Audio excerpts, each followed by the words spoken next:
Welcome back to another episode of the Free VST Plugins Detective, where I review, test out, and demonstrate various free VSTs. For today, we're looking at the Emvoice One. I'm giving this one a 4.9 out of 5. This is an incredibly unique plugin. There's a couple things I'm not the biggest fan of, but this is honestly one of the coolest free VST plugins I've ever used. And I think once they update a couple of the hiccups in it that I personally am not the biggest fan of, this could be a powerhouse of a plugin, especially in the future. Now, in case you didn't know, obviously, and I'm assuming you don't, maybe you're watching this video, maybe you've already kind of checked it out, this allows you to create your own vocal melodies on the spot, and you don't need a vocalist. There's two settings. You have Lucy and Jay, so basically a guy or a girl. This is the demo version. Obviously, this is the free version. When it comes to the premium version, you basically get access to the entire, basically, register. As you can see, I only really have, from C3 up to G. And for J, it's even, I think, shorter. About the same, I'd say. All right, so let's start with Lucy. And so to show you how to use this, basically reminds me a little bit of a combination of, like, Melodyne, in a sense, where you can kind of draw in the notes, as you can see, combined with Alter Ego, which is another free VST plugin. So if I type in something here, right, so I can go and type in, like, I'm not a vocalist. Let's do maybe, like, daybreak. I'll just do daybreak. I don't know why. So if I play it now, Daybreak. right, I'm going to turn this up a little bit. Daybreak. Right, which is really cool. So I can even pitch it up here. Daybreak. Now, if I want to maybe add some more stuff to it, so like say I want to go from like C to D, for example, and I can create vocal melodies, I have to delete it, vocal melodies and harmonies. So this is where it gets kind of annoying in terms of making it. Daybreak. Right, pretty cool. If I want to even go even bigger, let's go maybe to here now. See, this is what gets kind of annoying trying to break this. Oh, how do I redo? Undo. There we go. So this is what gets kind of annoying in terms of the actual drawing, and this is why I'm giving it just a 4.9 out of 5, is because drawing this can be super frustrating. Daybreak. Right, pretty cool. Like, say if I want to even do, or attempt to do maybe a chord here, and I go C, E, G, I do like this. Daybreak. Right, so I can even write like daybreak, going to the store. I don't know. I'm not a lyricist, right? That's why I usually have other people do vocals. But what's cool is you can literally write your entire vocal melody just using this plugin. You can have entire vocals, and I've heard a bunch of sample songs that they have on their site where it's literally just people typing in the melody and, just working with it and making an entire vocal collection for their track. Now, the reason, like I said, why I'm giving it the 4.9, or the 0.1 deduction, I'll say, because obviously it's incredibly powerful how good this plugin is it's just kind of annoying. Like, say if I want to write, like, daybreak tomorrow, as you can see, like, say I'm like, all right, I'm going to write tomorrow here, just the utilization of this plugin can get kind of annoying. If, like, say I'm trying to do numerous things, like, say I'm like, all right, I'm going to do tomorrow, now it groups it into the same category here. So if I go back here and, like, say I do tomorrow, all right, like, say if I'm doing daybreak tomorrow, I can do it like that. Daybreak tomorrow. Right, but there's been sometimes I've been working with it where it gets super glitchy and gets a little bit frustrating trying to type it out. I'm not that experienced with it, so it could be me, and I'm very willing to be transparent on camera that maybe it's me just not being super incredibly versatile with the plugin yet. But there were a couple times I'm trying to write phrases in full sentences and trying to create vocal melodies for them. And like, say I want tomorrow to just be C to D, right? Like, say I'm trying to combine them. Daybreak tomorrow. Right, but it's like, is daybreak gonna be for these? Or for these? Like, I wish it was almost you can match up the word or the phrase. Like, say I'm like, daybreak is only to here, and then tomorrow's only there. And like, say, but like, say I'm like, I want to separate. Like, say I want tomorrow to start actually halfway through G. How do I then, like, I can't move tomorrow, right? I can't really, like, adjust it. So I kind of wish there was a way you could kind of group the phrase or the word with the collection of notes. Saying daybreak is halfway to G. Tomorrow, so it goes daybreak tomorrow, right, like that, as opposed to this. Daybreak tomorrow. Right, or like, say if I want maybe to start like a new one, maybe do something here. But if I type in worst lyrics of all time, this is an example though for the video. Daybreak tomorrow, yeah. right? Like say if I wanted to be like tomorrow, yay, right? As opposed to tomorrow, yay.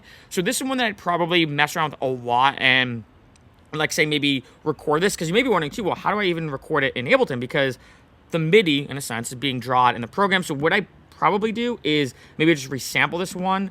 So I can maybe probably send this to something. So I probably send it to here like so, do resampling, and then record it, right? So if I maybe pull this back up, maybe see if that would do it. Daybreak Right. tomorrow, yay. So what I could do is then go back and then do this. Daybreak tomorrow, yay. Then I have it, or I could even just draw. This is another kind of cool trick, is I could just draw anything in MIDI, even if it doesn't make sense. Even if you're like, wait, you know, I could just draw, insert a MIDI clip.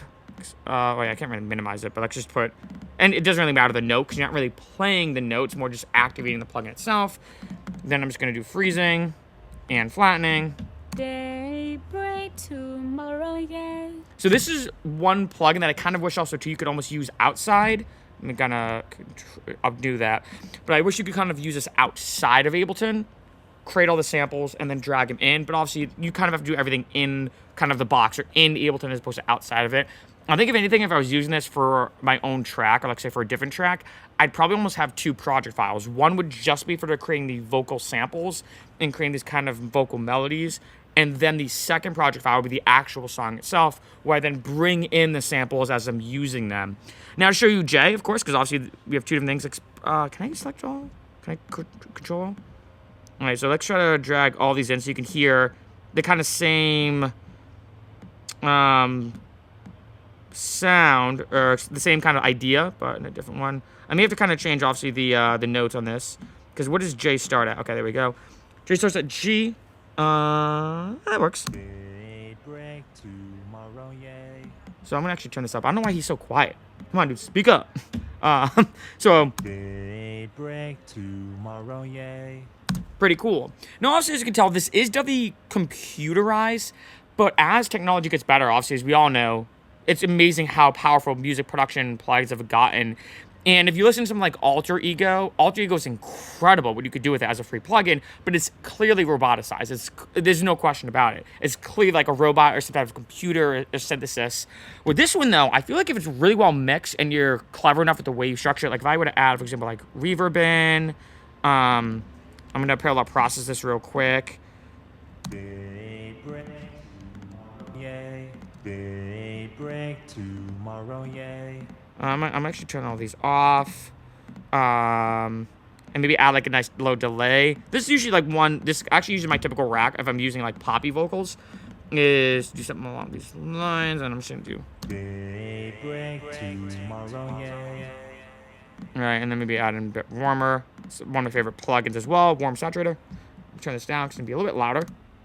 And now it's play. Daybreak tomorrow, yay. Daybreak. Now, if you notice, I think this makes it sound a little bit more robotic. Daybreak tomorrow, yay. I'm gonna take that out because the yays. Oh no, I'm gonna just do this. Daybreak tomorrow. Just make this. Daybreak tomorrow. I don't know why that's where another thing gets kind of annoying is like, how do you then adjust, like, I could maybe put it in G minor, so. Daybreak tomorrow. Daybreak tomorrow. And I feel like in the mix, it almost sounds like one of those, like, Good Charlotte kind of punky, I think if you mixed it well enough, could sound like that kind of like punky vibe. Daybreak tomorrow. Like Blink-182 style vibes, right? If you had like some really good stuff behind it. It might actually be very difficult for a lot of listeners, especially that do music, to tell, oh, this actually isn't a real voice. And that's why when it comes to this particular plugin, I think it's a powerhouse of a plugin. Like I said, the only reason why I'm giving it the 0.1 deduction, I will say it is the demo, so keep in mind you are very limited, as you saw, literally limited in terms of what you can do. But I think the second thing is I wish there was a little bit more customization. Like for example, with Alter Ego, I can completely change super specifically the MIDI notes and what notes kind of interact in terms of the arrangement of the vocal melody. With this one, it is a little frustrating, and there's been times where I've been using it, and I'm getting super annoyed because I'm like trying to be like, okay, I want break to not just be day break, but I want to go day break, tomorrow, right? And I'm trying to make like the note start halfway through the word. And as you can see, if I were to add in another thing here and daybreak tomorrow, I don't know, 2, right? And next time I'm like, all right, 2. But then once I do this, it combines it. And then it's like, well, where does it? Daybreak tomorrow 2. Right, actually, that's kind of cool. I actually like that kind of pitch down again. But let's say if I do this, or let's say I want to start halfway. Daybreak tomorrow 2. Right, it's tomorrow 2, but maybe I wanted to go tomorrow 2, like, or tomorrow 2, right? Like, it's where does the 2 start can get a little annoying. But once you're going to mess around with it, I think a lot of it is going to require a lot of, like I showed you, some resampling and freezing and flattening, and a lot of kind of like, you know, just piecing together like puzzle pieces. The vocal sample is absolutely game-changing for your tracks.